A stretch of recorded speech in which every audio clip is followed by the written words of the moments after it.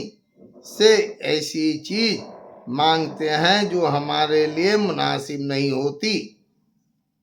اس کے ساتھ دوسری ضروری یہ اہم بات قابل لحاظ ہے کہ بہت سے مرد اور عورتیں جو خاص طور سے اس مرض میں مبتلا ہیں کہ بسا اوقات غصے اور رنج میں اولاد وغیرہ کو بد دعا دیتے ہیں۔ یاد رکھیں کہ اللہ جل شانہ کے عالی دربار میں بعض اوقات ایسی خاص قبولیت کے ہوتے ہیں کہ جو مانگو مل جاتا ہے۔ وہ احمق غصے میں اول تو اولاد کو کوستی ہیں، اور جب وہ مر جاتی ہے یا کسی مصیبت میں مبتلا ہو جاتی ہے تو پھر روتی پھرتی ہیں، اور اس کا خیال بھی نہیں آتا کہ یہ مصیبت خود ہی اپنی بد دعا سے مانگی ہے۔ نبی کریم صلی اللہ علیہ وسلم کا ارشاد ہے کہ اپنی جانوں اور اولادوں کو نیز مال اور خادموں کو بد دعا نہ دیا کرو، مبادا اللہ کے کسی ایسے خاص وقت میں واقع ہو جائے جو قبولیت کا ہے۔ بالخصوص رمضان المبارک کا تمام مہینہ تو بہت ہی خاص وقت ہے، اس میں اہتمام سے بچنے کی کوشش زیادہ ضروری ہے۔ حضرت عمر رضی اللہ حضور اقدس صلی اللہ علیہ وسلم سے نقل کرتے ہیں کہ رمضان المبارک میں اللہ کی یاد کرنے والا شخص بخشایا ہے، اور اللہ سے مانگنے والا نامراد نہیں ہوتا۔ ابن مسعود رضی اللہ کی ایک روایت ترغیب میں نقل کیا ہے کہ رمضان المبارک کی ہر رات میں ایک منادی پکارتا ہے کہ اے خیر کے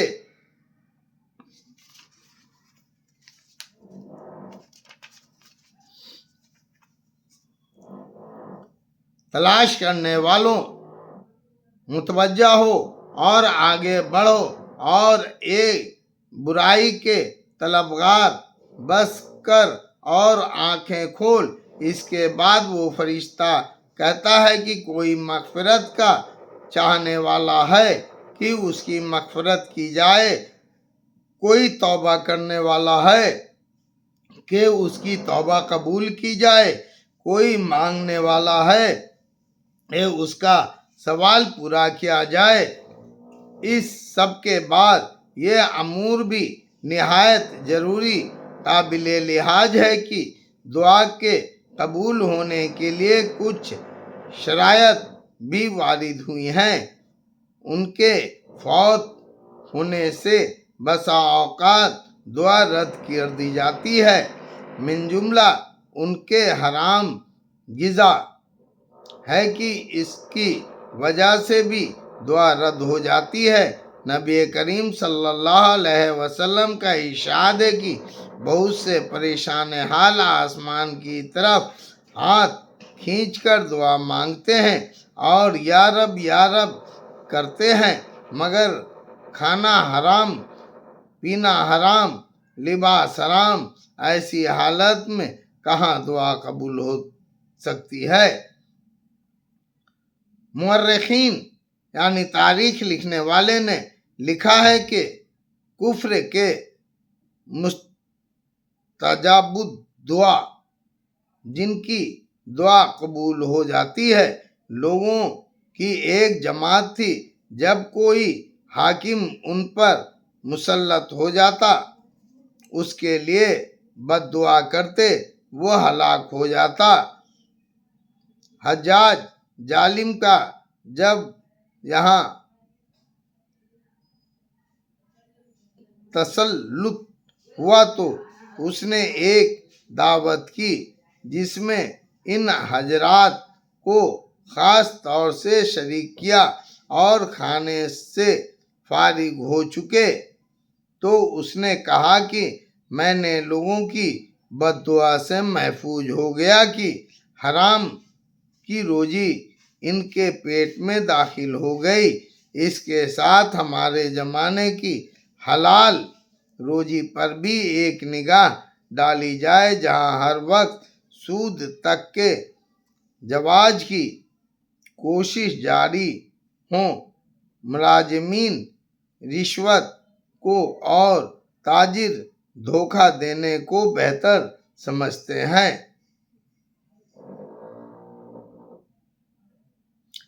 ان ابن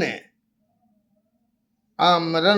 قال قال رسول اللہ صلی اللہ علیہ وسلم ان اللہ ملائکتہ یصلون علی المتطہرین۔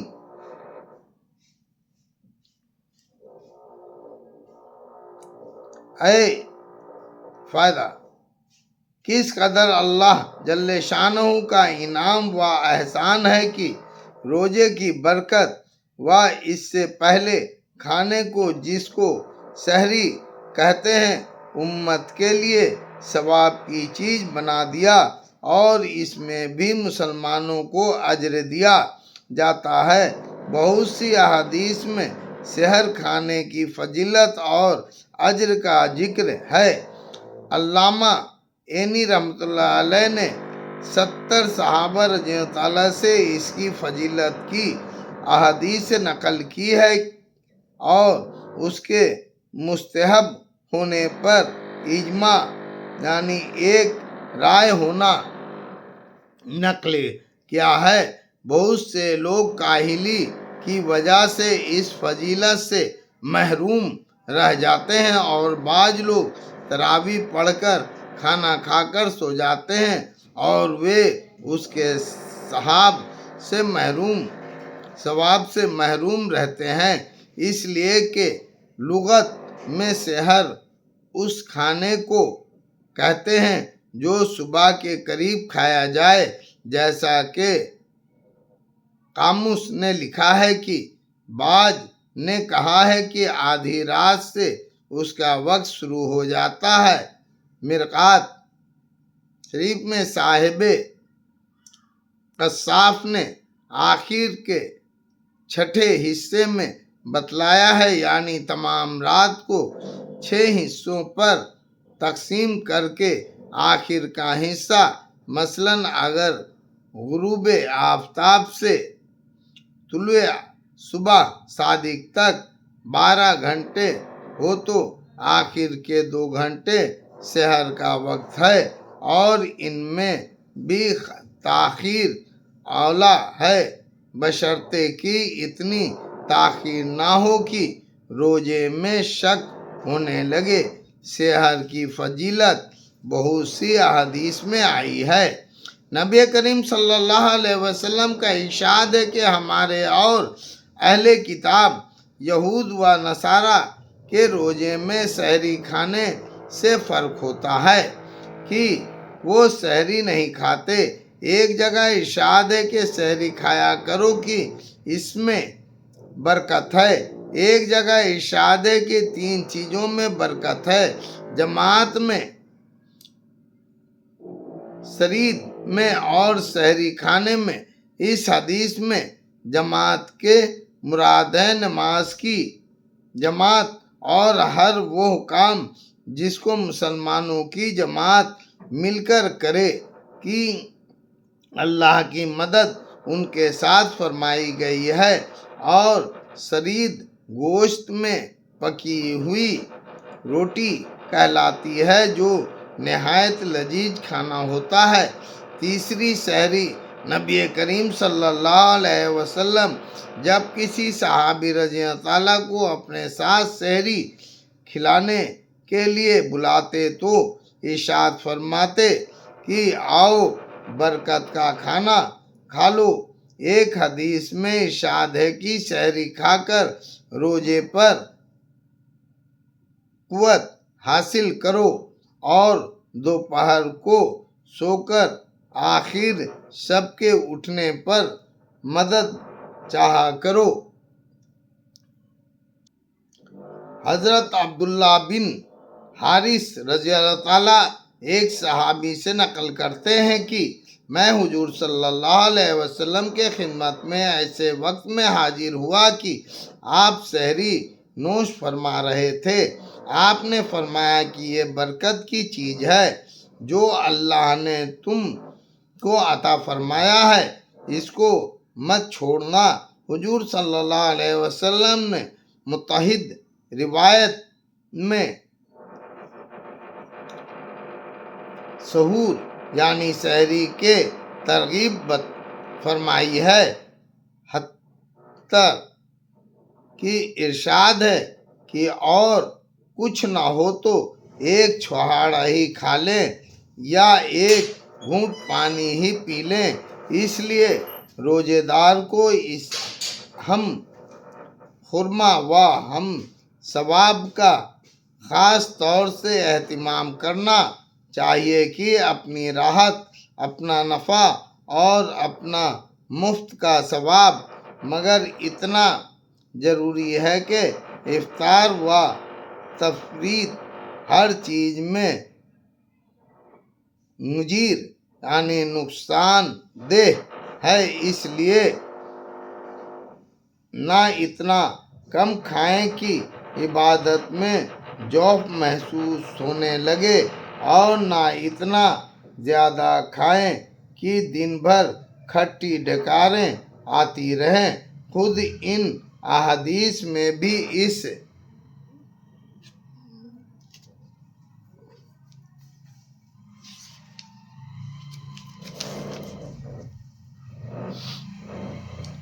کی طرف اشارہ ہے کہ چاہے ایک چھہارا ہو یا ایک گھونٹ پانی، نیز مستقل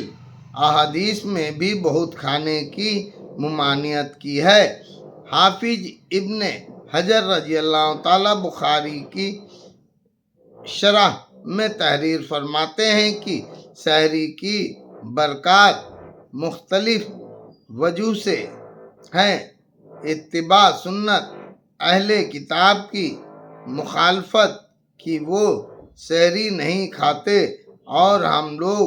حتی الوسع یعنی ان کی مخالفت کے لیے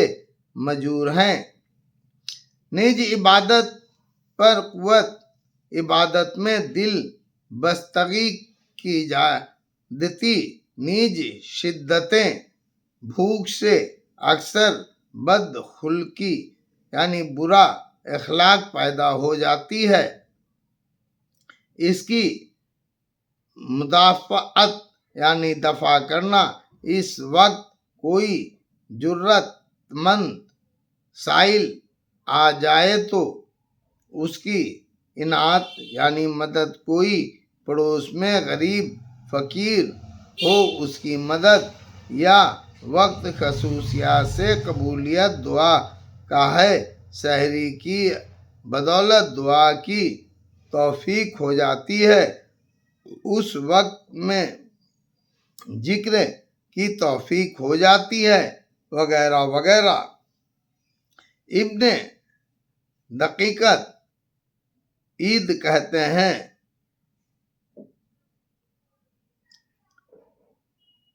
کہ صوفیہ کو سحور کے مسئلے میں کلام ہے کہ وہ مقصد روزہ کے خلاف ہے، اس لیے کہ مقصود روزہ پیٹ اور شرمگاہ کی شہوت کا توڑنا ہے، اور سحری کھانا اس مقصد کے خلاف ہے۔ لیکن یہ صحیح ہے کہ مقدار میں اتنا کھانا کہ مصلحت بالکلیہ فوت ہو جائے، یہ تو بہتر نہیں۔ اس کے علاوہ حسب حیثیت و ضرورت مختلف ہوتا رہتا ہے۔ بندے کے ناقص خیال میں اس بارے میں قول فیصل بھی یہی ہے کہ اصل سحور و افطار میں تقلیل یعنی کم کھانا پینا ہے، مگر حسب ضرورت اس میں تغیر ہو جاتا ہے۔ مثلاً طلبہ کی جماعت کی ان کے لیے تقلیل طعام یعنی منافع صوم یعنی روزے کا فائدہ کے حاصل ہونے کے ساتھ تحصیل علوم کی مجرد یعنی نقصان کو شامل ہے۔ ان کے لیے بہتر یہ ہے کہ تقلیل نہ کریں کہ علم دین کی اہمیت شریعت میں بہت زیادہ ہے۔ اسی طرح ذاکرین کی جماعت اعلیٰ حاجہ دوسری جماعتوں جو تقلیل طعام کی وجہ سے کسی دینی کام میں اہمیت کے ساتھ مشغول نہ ہو سکے۔ نبی کریم صلی اللہ علیہ وسلم نے ایک مرتبہ جہاد کو تشریف لے جاتے ہوئے اعلان فرما دیا کہ سفر میں روزہ نیکی نہیں، حالانکہ رمضان المبارک کا روزہ تھا، مگر اس جگہ جہاد کا تقابل آ پڑا تھا۔ البتہ جس جگہ کسی ایسے دینی کام میں جو روزے سے زیادہ اہم ہو، ضعف اور کسل یعنی سستی پیدا نہ ہو، وہاں تقلیل عام ہی مناسب ہے۔ شرح اقناع میں علامہ شعرانی رحمۃ اللہ علیہ سے نقل کیا ہے کہ ہم سے اس پر عہد لیے گئے کہ پیٹ بھر کر کھانا نہ کھائیں، بالخصوص رمضان المبارک کی راتوں میں۔ بہتر یہ ہے کہ رمضان کے کھانے میں غیر رمضان سے کچھ تقلیل کریں، اس لیے کہ افطار و سحر میں جو خاص پیٹ بھر کر کھائے اس کا روزہ ہی کیا۔ مشائخ نے کہا ہے کہ جو شخص رمضان میں بھوکا رہے، آئندہ رمضان تک تمام سال شیطان کے جوڑ سے محفوظ رہتا ہے۔ اور بھی بہت سے مشائخ سے اس باب میں شدت منقول ہے۔ شرح احیاء میں عوارف میں نقل کیا ہے کہ سہل بن عبداللہ تستری رحمۃ اللہ علیہ 15 روز میں ایک مرتبہ کھانا تناول فرماتے تھے، اور رمضان المبارک میں ایک لقمہ۔ البتہ روزانہ اتباع سنت کی وجہ سے محض پانی سے روزہ افطار فرماتے تھے۔ حضرت جنید رحمۃ اللہ علیہ ہمیشہ روزہ رکھتے، لیکن اللہ والے دوستوں میں سے کوئی آتا تو اس کی وجہ سے روزہ افطار فرماتے، اور فرمایا کرتے تھے کہ ایسے دوستوں کے ساتھ کھانے کی فضیلت کچھ روزے کی فضیلت سے کم نہیں، اور بھی سلف پہلے کے بزرگ لوگوں کے ہزاروں واقعات اس کی شہادت دیتے ہیں کہ وہ کھانے کی کمی کے ساتھ نفس کی تعذیب کرتے تھے، مگر شرط وہی ہے کہ اس کی وجہ سے اور دینی اہم امور میں نقصان نہ ہو۔ ان ابی ہریرہ قال قال رسول اللہ صلی اللہ علیہ وسلم رب آدمی لیسا لہو من شیامہ الا الجوع ورب کالم لیسا لہو من قیامت الا شہر ان حاجت واللفت لہو والسائل وابن خزمہ فی صحیحہ والحاکم قال اعلی شرط البخاری ذکر فض ہے من لذی فی الشرغیب بیانہ۔ حضور صلی اللہ علیہ وسلم کا ارشاد ہے کہ بہت سے روزے رکھنے والے ایسے ہیں کہ ان کا روزے کے ثمرات میں بجوز بھوکا رہنے کے کچھ بھی حاصل نہیں، اور بہت سے شب بیدار ایسے ہیں کہ ان کو راتوں کے جاگنے کی مشقت کے سوا کچھ بھی نہ ملا۔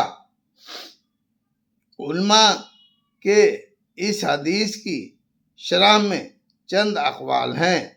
اول یہ کہ اس سے وہ شخص مراد ہے جو دن بھر روزہ رکھ کر مال حرام سے افطار کرتا ہے کہ جتنا ثواب روزے کا ہوا تھا اس سے زیادہ گناہ حرام مال کھانے کا ہو گیا، اور دن بھر بھوکا رہنے کے سوا اور کچھ نہ ملا۔ دوسرے یہ کہ وہ شخص مراد ہے جو روزہ رکھتا ہے لیکن غیبت میں بھی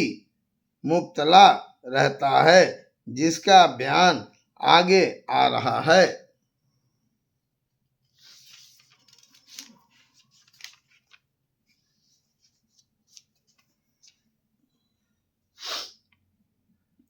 تیسرا قول یہ ہے کہ روزے کے اندر گناہ وغیرہ سے احتراز نہیں کرتا۔ نبی کریم صلی اللہ علیہ وسلم کے ارشادات جامع ہوتے ہیں، یہ سب صورتیں اس میں داخل ہیں، اور ان کے علاوہ بھی اسی طرح جاگنے کا حال ہے کہ رات بھر شب بیداری کی مگر تفریحاً تھوڑی غیبت یا کوئی اور حماقت بھی کر لی تو وہ سارا جاگنا بیکار ہو گیا۔ مثلاً صبح کی نماز کی قضا کر دی یا محض ریا یعنی دکھائے اور شہرت کے لیے جاگا تو وہ بیکار ہے۔ اللہ اکبر۔